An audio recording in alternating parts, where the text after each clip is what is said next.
Welcome back to my Bootstrap tutorials, and in the last video we set up this slider, and in this video we're going to set up this tabbable content. If this is somehow the first time you've seen any of my videos, so far we've built out this navigation menu with this drop down. We have a modal window, and we also have this accordion here, and we did it with only HTML, CSS, and JavaScript, and very little of CSS or JavaScript. Let's go ahead and get started. Like I said, we're going to be doing this tabbable content. Switch back over to the index.html file, and we're going to scroll down a little bit just below our slider, and I'm going to click on this one so that I can find the matching div at the bottom, and here we go. I'm going to open up another div, and this div is going to have a class of tabbable, tabs, and we'll start out with tabs on the left. And I'm going to close this div out.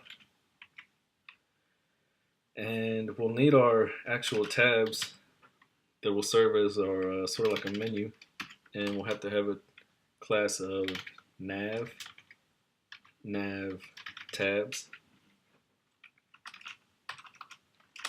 And we'll close this out. And then we'll need each of our links. So we'll have a list item, and inside of that we'll have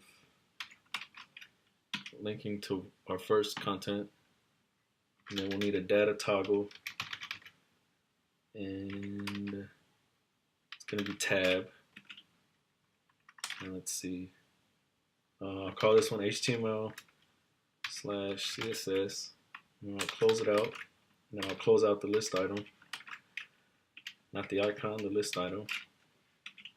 And that looks good. I'll need 3 of these, so you can copy and paste them below. And I'm going to change this one to JavaScript, and I'll change this one to PHP. And we have our tabs set up. Underneath the unordered list, we're going to need a div, and it's going to have a class of tab content.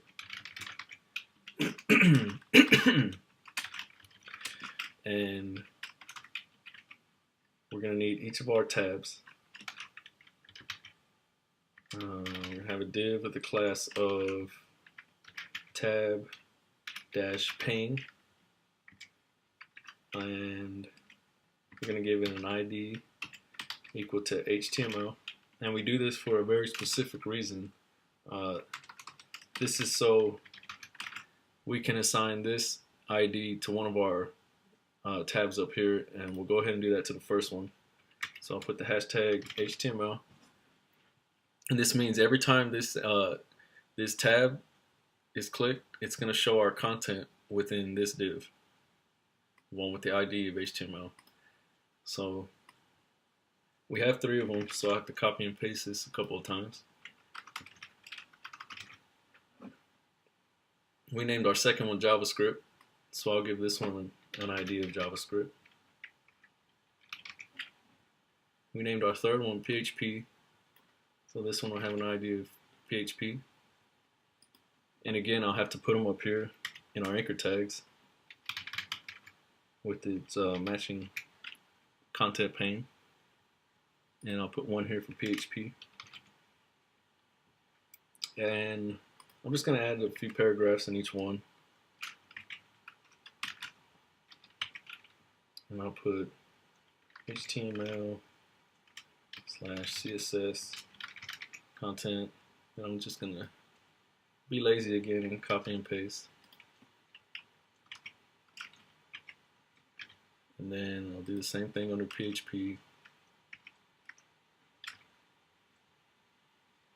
And I'll change this one to PHP, and of course this one to JavaScript. 2 more things. You should remember from the last video, in our slider, for our slider, we needed to set one of our slides to active, and we need to do the same thing for our tabs. and it's going to go in two different places. We're going to put one under our first tab pane, and that just tells the JavaScript that this will be the tab pane that we start off with. And we also have to do that with our actual tabs. We're going to add a few classes. Actually, we're only going to add one class to the first list item, and that's going to be a class of active. And on the second ones, we're just going to leave